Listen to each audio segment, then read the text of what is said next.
Hold My Drink Extra Juice with Charlene and Ellie, a GoLoud original podcast, proudly supported by Pennies. Get this season's must-haves in a store near you.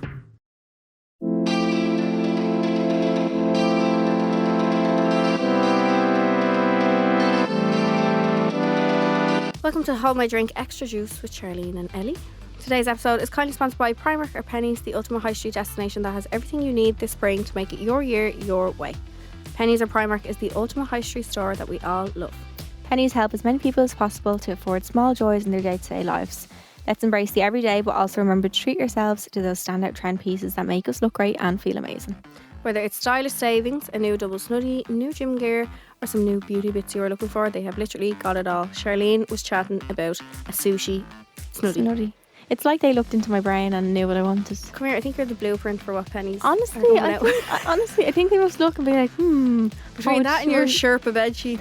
Honestly, they're going to make a sushi Sherpa bedsheet and then I'll know. Then I'll be like, here guys, I know these are taking your ideas from what I like. Exactly. So you can pop to a store near you now or log on to www.primark.com/ie to check out all their pieces before heading into the store. They have a very cool feature online that lets you actually see what's in stock where, basically. Very handy. Isn't it? Because there's always a few around and you're like, which one should I go to? Yeah. And then it kind of makes your mind up for you. Yeah. So, very handy. We love you, Primark Pennies. Love Pennies. So the bonus episode is for answering more of your secrets and installs because we get so many into our main episode. Mm-hmm. So we have an overflow. An overflow in the email. Hundreds come in. Oh. If you haven't heard yours, that is why. It's buried in the email. Yeah, honestly, there's so many. So the email address is homemydrink@goloudnow.com. We try our best to get through them all as we go, but yeah, there's just so many. So keep an eye out or keep an ear out for yours. Keep an ear out, yeah. Because it might not be straight away when we put one out. It could be a few weeks later. Yeah. So first one is, hey girls, I absolutely adore the both of you. I have a situation I don't know what to do. I've been on and off my boyfriend for 2.5 years, and the first time we were together for a couple of months, and out of the blue, he ended it. Second time he broke up with me because I found out he cheated on me when I was willing to give him a second chance. Fast forward a month and we're back together again. I was the happiest girl in the world. Our relationship was so strong. We went on 2 holidays together. I helped him through his hard times. I really thought this was it because he was the man of my dreams. We were perfect. No signs of him being off or anything. Fast forward to a few weeks ago when he said he couldn't wait to see me and was sending me exes. I just expected everything to be normal. When I saw him that day, he ended it. I just feel like such an idiot for going back there. I'm still in shock because we were so good. He says that college and work are taking up too much time and he can't give it 100%. I don't want him back like the last time because I won't let myself go through this heartbreak again. I know if I start talking to him again that I'll be back to square one. He says he wants to be friends. That just doesn't work. I really don't know how to get over him. The other day was my first night out after the breakup and I got so drunk that I got into a fight with my best friend and rang him and fought with him over the phone. It came from a place of hurt, anger, and drink doesn't help. I feel like such a monster and the anxiety is eating me up. What do I do? She has the fear. Got into a fight with her best friend, rang him and fought with him over the phone. Yeah. I feel like you're a very nice person to feel like a monster like that because to him, because he's fucked you over, that you feel bad about that, but obviously to your best friend, fighting with her or him isn't nice either. Yeah. But like, you're also probably not in the best place mentally, so it's like some things can be excused like that. Yeah. When you're going through something. Yeah, and I feel like they'd understand that, and obviously drink never helps ending, and like people fight who wouldn't ever usually fight when there's drink involved. Like, oh yeah. Do you know? So I think don't beat yourself up over it too much. You can't. No. As the days go on, you forget about it and you'll be grand. Yeah. From someone who does be riddled with the fear. Yeah. Honestly, I want to lock myself away, jump into a dark hole. Yeah, and I don't want to ever speak to anyone again. Once the first day is out of the way, you're grand. The rest of it can kind of roll on. And like Charlene said, because you're obviously going through something, you'd hope that your friend is in or is a bit understanding about that. Like, it's not as if you did it maliciously or you were arguing maliciously. No, exactly. And drink makes everything 10 times worse. Yeah.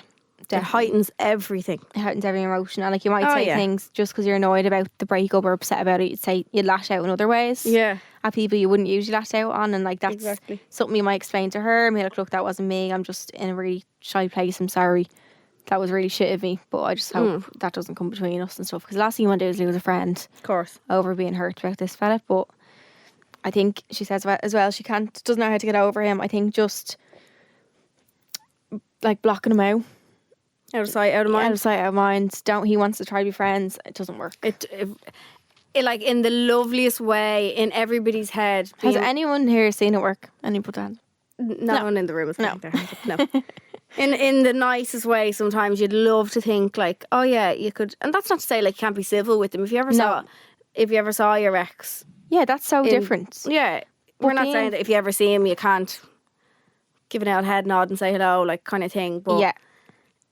I think once you pass the friendship line with someone, it's very hard to go back to the friendship line. Yeah. It's like then you might be okay when no one else is involved, but then second someone else is going on a date or like something like that, it's then like weird. Oh, but you're talking to me, and it's like no, but Yeah. we're talking as friends. But that line just is so blurred. Someone's gonna start feelings, someone won't. They might change feelings at different times. It's harder to go backwards with someone else than it is forwards, I think. I think blocking him out, I think he's literally showed you how he feels. Yeah. He's fucked you over. And Why do we do that to ourselves? Like, why is it in black and white in front of us? They're showing us how they feel. Why do we... We have hope that they'll change. What's that SZA song? I'm blind. What is it? Blind. No, literally, you hope that they'll change, and you hope that things will be different, and you have this picture in your head of how your life wants to go, and how perfect it's going to be. Yeah, and when it's not like that, you're like, oh, but it can be. Yeah. Because you can picture it. If we all pictured our dream lives as well as we picture dream relationships, we'd be manifesting experts. Come here to me. Because you can see it so clearly in your head. But I think getting over him is just a case of putting your mind to other things, being with friends, blocking him out, and definitely not being friends with him. Yeah, no. He doesn't. But also, would you want to be friends with someone who can do all that to you? Yeah. No. If you broke up with someone and they're a lovely person, you broke up because you genuinely just didn't work anymore, it's different.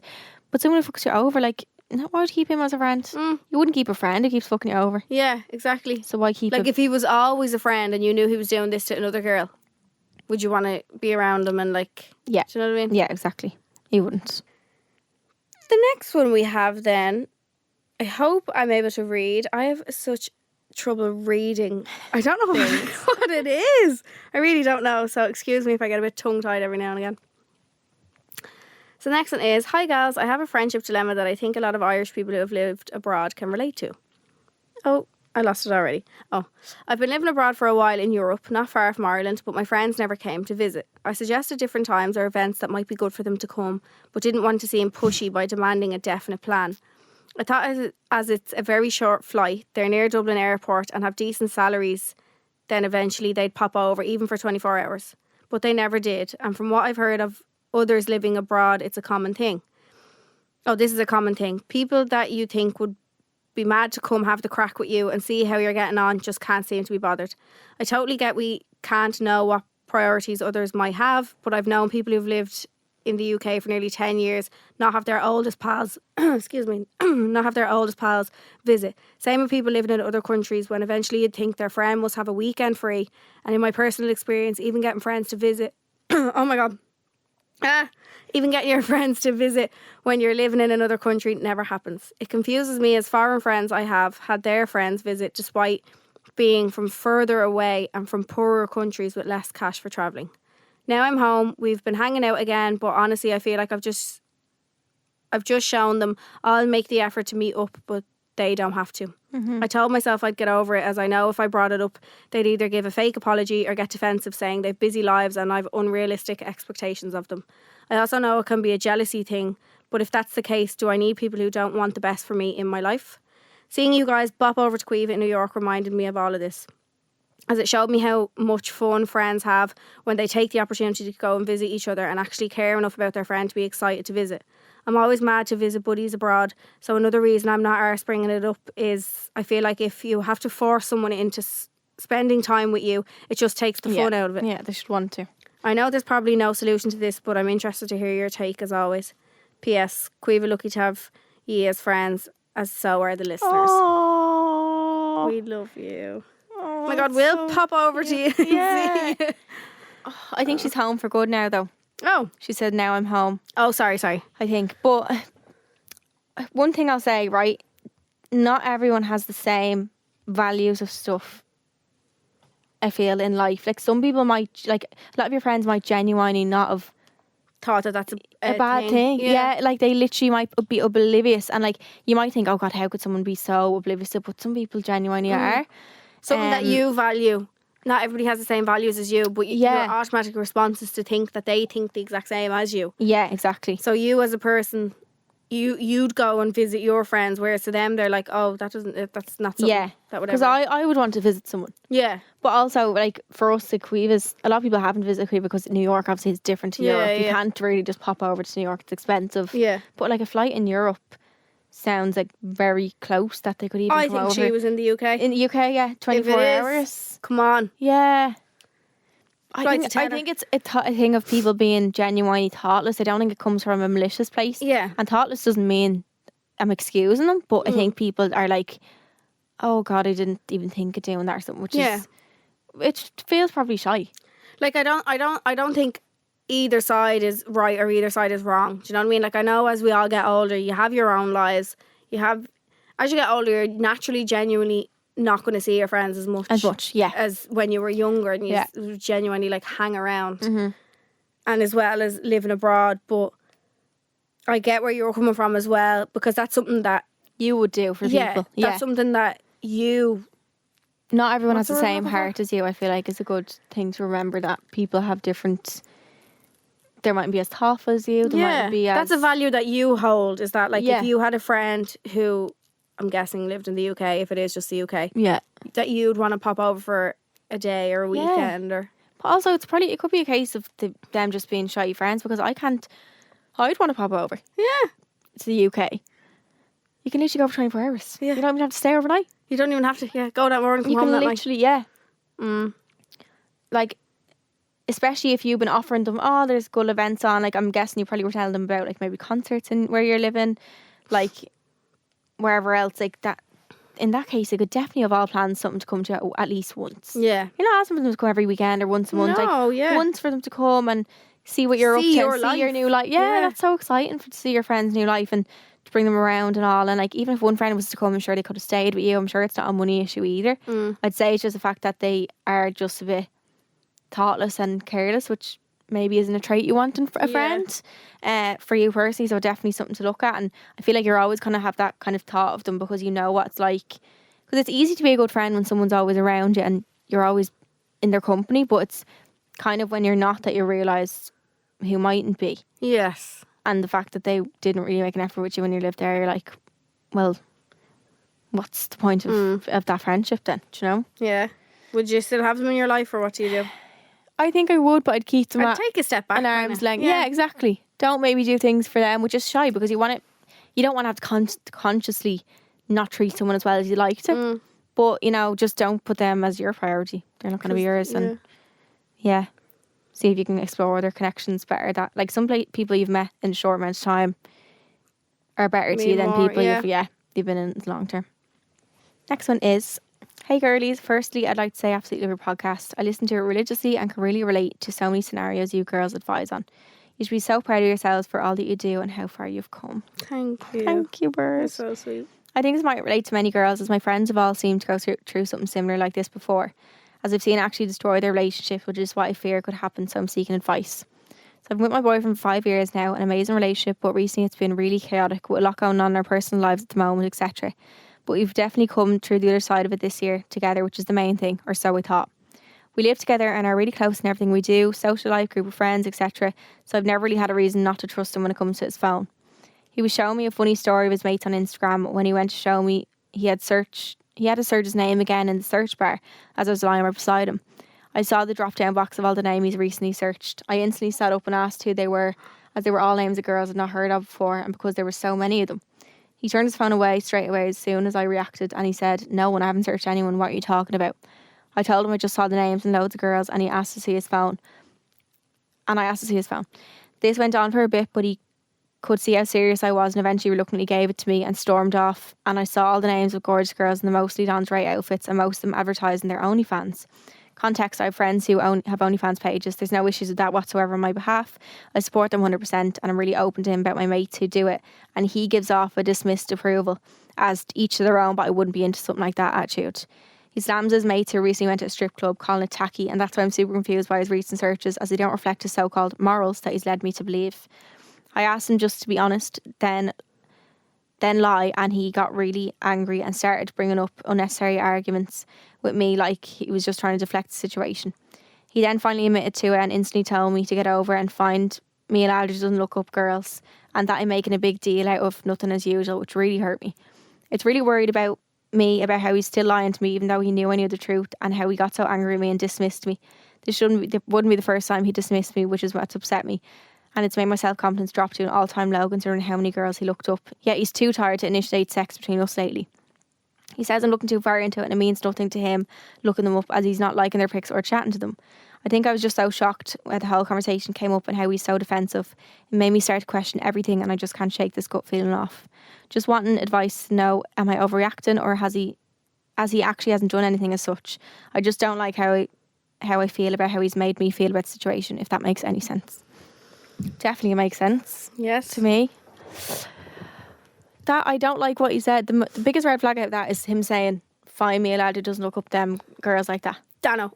No, but literally he's trying to, like, he's basically saying, well, if everyone else jumped off a cliff, I'll jump, like, He's so would painting you. all men with a brush like that. Trying to make himself look better. Yeah. That, everyone else does it, so I'm doing it too. Like, That doesn't make it no. okay. No. If you said everyone cheats and you cheat, does that make it fine? Does that make it fine because everyone else is doing it? Yeah. No. Not every fella would just randomly look up girls on Instagram. I think it's hard as well when there's someone like a boyfriend who has been amazing to you and he's been fine, that like when someone like that does something like that, it's like it hurts even more because you're like, you don't expect It's it from so them. shocked. So disappointing. Yeah. Then it's just so Nearly. out of nowhere. Yeah. Not that if he was treating you badly, it wouldn't still hurt you, but it's nearly kind Or of someone like, is a bit of a shithead, or like you're nearly kind of like, right, well, I saw that expected one it. Yeah. It's nearly harder then. And then it kind of makes you question the last 5 years. If you're only seeing that now, you're probably going to go back being like, was he always doing that the whole time? Is this real like gaslighty? Yeah. Is it? Yeah. That'll be gaslighting, yeah. Saying, making like her you feel do it mad. again. He's deflecting it completely on him. Yeah. On her, like, none of that's her fault. Rather than taking ownership for what he got caught doing. Yeah, and saying, look, yeah, that wasn't right. Like, this is not an excuse for him at all. Like, on one hand, I understand. Like, we've said before, you're never not going to find somebody else attractive, even if you're married. yeah. We've definitely said Don't know that. ever thinks. Except Dano. Yeah. But you can appreciate a good person. course. Yeah. We've Yeah, of course you definitely can. said that. Yeah. 100% get that. I But think, the whole name thing in the phone is what's red flagging me. yeah. That he's actively searching. Yeah. But his And it's a his list way of girls. Yeah, his way of deflecting the names that he searched was to say, right, well, I didn't like any of their pictures, or I'm not texting them. No, but it's still on searching your them. mind, Yeah. and you're To look them up. You're putting an action towards something that came into your mind. And like, it's not even boys. Probably, I don't know. Can't speak for every boy, but maybe a lot of them do look up girls. I don't know, but say they do, right? Say they do that. Like, that doesn't mean his reaction was still the worst part of it. I think Yeah, him looking them up, like, it's That every girl. made it Every worse. girl would react the same. I'd be like, "Who the fuck is on your Yeah, phone? what Like, what you are you doing?" You would, right? But if that was it, and he was like, "I'm so sorry," blah blah. Like, you'd probably be like, "You know what? Fair enough." But it's his reaction that I don't like, of him gaslighting her, deflecting it onto her, making it her fault. Like, no, that's not her fault. the reaction escalated the situation 10 times more. How would he feel if she was looking up loads of OnlyFans men, topless men, good looking men, like, You have a load of sexy men. You put a load of sexy men on your fucking lock screen. and be like, "Oops, Oops! Didn't know you'd know. see that. look them all up," and then show him a video or something. Or send him a sexy video of a sexy man. Say, "Oh, sorry, wrong person. Wrong Meant to person, send yeah. that Meant to to send it someone to a else." friend. Yeah. No, but that's so toxic. Isn't it? No, but I can totally see it, why that would make your confidence, because like, you kind of feel like if you have a boyfriend, you're like, why else? Why would you need to look at anyone else? Well, I'm it's a like girlfriend. that plus him not initiating sex. Is a Or combination that for he's you too overthinking it. Yeah, I'd that he's overthink too everything. tired to initiate sex. Yeah, It's like the perfect combination for your mind to go absolutely billio. yeah, like you which say. anyone's would. But Yeah. go 90, like. It would. That would send you off the Yeah. vapes. I think, yeah, back onto the vapes, yeah. I'm Oh, the sorry, fear. I have alarms for everything in my life. Fair. I think you're definitely not overreacting. No. You saying he hasn't done anything as such, it's like, it's hard because we can't really incriminate him Yeah. with anything in particular. What would you even call it? But it's a reaction you can incriminate him for. Yeah. Gaslighting and manipulation. Yeah. You Trying to should have make you just feel said, bad. yeah. I know in the moment, it's fight or flight. It's within us kind of thing. Yeah. Is that what they call it, fight or flight? Like, Fight or flight, yeah. is your initial reaction to something like that obviously going to be deflection? No, Like, it shouldn't be. But what do you say? Like, what would he have said to be like, right, okay? Would he just been like, right, fuck, I'm caught? Yeah. What do you say? Why would I find that that's so true. awkward? Yeah. You probably would get a bit like, but I don't think I'd deflect necessarily. I'd probably just be like, probably would get just a bit like agitated that they're actually saying that. But like, I'd like to know if he came back to her and was like, listen, sorry. Like, how they are now. Or did he just stick with him saying, no, you're still wrong. I'm right. You're wrong. Yeah. I didn't do it. Yeah. I didn't text him, so it's not as bad that I looked them up and had them in my phone. But her main question is she overreacting? And I definitely don't think so. No. I would have reacted Yeah. worse, The if phone anything. would be non-existent anymore. Yeah. That phone would be gone. No, you're not overreacting. Next one is, hi girls, love the podcast. Me and my boyfriend have been together for nearly 4 years now and he's amazing to me. I can't say a bad word about him. We've been fighting too much recently about the future. He feels like we're not on the same page. He has a few chapters ahead and I do need to catch up, but I think it's sitting in his head and he's sick of waiting around for me. I do want to be with him and I want to be there where he is, but that will not happen overnight and the fights are occurring a lot now. Any advice would be great. Thanks girls, love yous. Oh, life isn't about like catching up on each other though sometimes. Life isn't about always being on the same page either. Like, yeah, there's some things you have to be on the same page about, like, yeah, but not life. You don't have to be doing the exact same thing. Yeah. Or making the exact same money or like all that. Like that's what relationships are like. You're two separate people coming together to have a relationship. That's pressure. That's a lot of pressure. That's a lot of pressure. I wonder, is he a lot older than her? Yeah. Sometimes people like put pressure on you because they're actually putting pressure on themselves. It's like they lash it out on you instead. Oh really? They take it out on you? I feel like yeah. Maybe he's not where he wants to be and he's kind of like taking it on her, being like, you need to cop on. When it's actually himself that you might need to work on. Listen, not a bad Do you know show. what I mean? Yeah. The fights are current. Like, maybe say to me, like, what do you actually want me to do? Like, know how this is not going to be overnight. Like, you keep nitpicking at me, it's actually making me not want to do anything. Yeah. Because I'd be like that. I'd be like, causing arguments, it's making things 10 times worse. It's like, making, can you not just fucking lay off me? Yeah. No, we're not in a rush. Like, it's nice to have things to look forward to together. And if it's a case of like, you wanting it all now. Yeah. Why rush? It's all about growing, and like, you obviously got together and you probably weren't on the same page then, so it's always going to be a game of catch up, but like, you might never catch up and that's fine too. Yeah. Do you know? I think sit him down and just say it to him. Yeah. You're really bleeding, wrecking me head. Yeah. You're putting a lot of pressure on me and it's actually doing the opposite of what you want. Pressure. Yeah, and it's doing the opposite.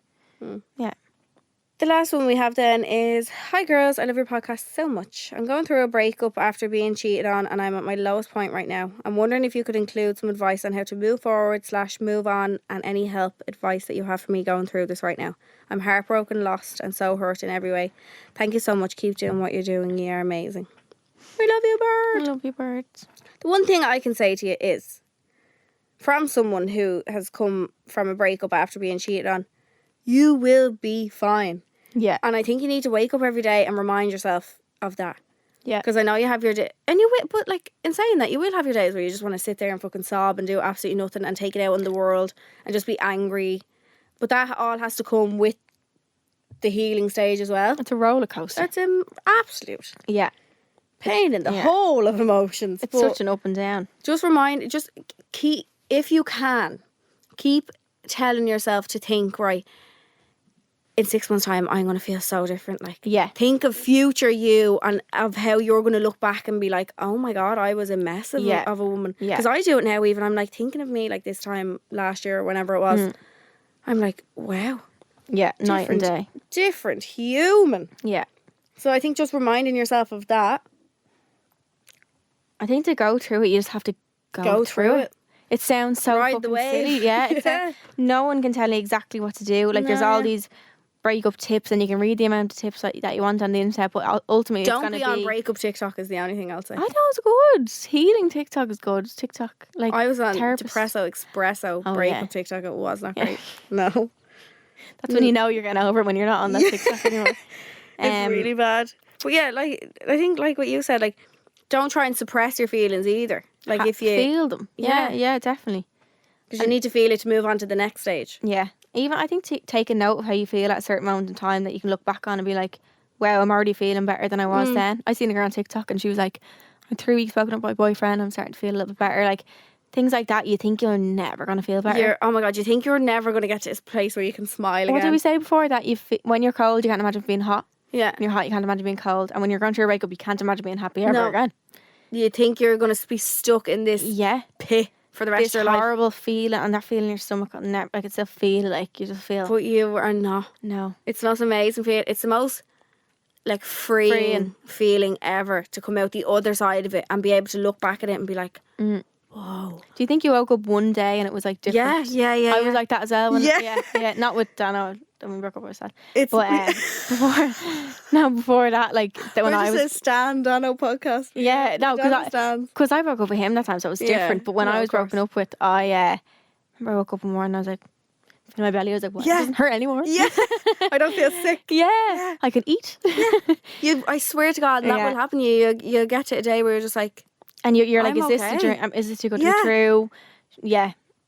You get to a place of being like, I'm actually fine. Yeah. Like, I'm not letting one person define how I feel every day. Yeah. Not letting somebody have a hold over how my day goes every day. You're the only one who can put that in place. And you're like, it's my life. It's your life. You got to live it. Yeah. Yeah? Yeah. You will be fine. And he'll probably come crawling back.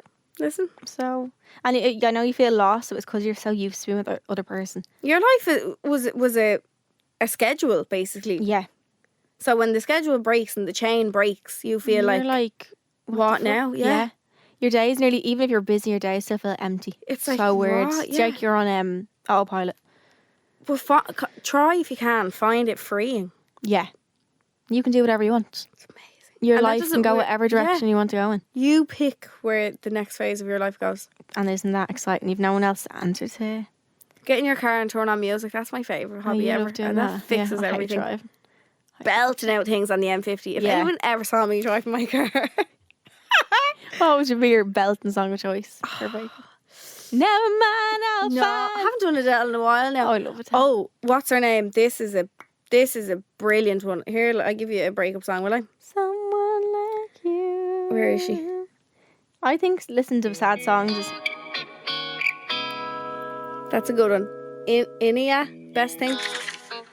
You doing that? Yeah. I thought. And it's like, because I finally said it. But you ain't shit. Yeah. That's a good one. Yeah. We should make a breakup playlist for the birds. Do you know, I hold my drink. We should start making playlists on Spotify. And my music taste is trash. Mine's brilliant. I should be you can just skip the Taylor Swift a national DJ. We should also get Leanne to help us. Leanne is a life DJ. Leanne's an actual DJ. Yeah, but you'll be fine. You're going to send us an update. I'm manifesting. You're going to send us an update in a few months' time. Yeah. And you're going to be like... Don't put time pressure on yourself either. Yeah, whatever months, everyone's years, different. But you're going to say you're right. I was fine and I'm so much happier now. And I belted songs down the M50 and I feel great. Yeah. Or wherever you're from. Might not be the M50. Sending you all the stuff. Oh yeah, whatever motorway is closest to you. They're all M50s. Why do we say that actually? Say that all the time. For every motorway in Ireland, it's the M50. Yeah. Any motorway, even abroad, M50. Yeah, that's M50. Yeah. Yep. Spanish version of the M50. So you can send your dilemmas into howmydrink@GoLoudNow.com. We have new episodes of How My Drink every Wednesday, the main episodes, and then the extra juice comes out on Mondays. Thank you to Primark for sponsoring this episode. Make sure to like, rate and subscribe. And we'll see you on Wednesday. We love you. Bye. Subscribe to this podcast for free on the GoLoud app.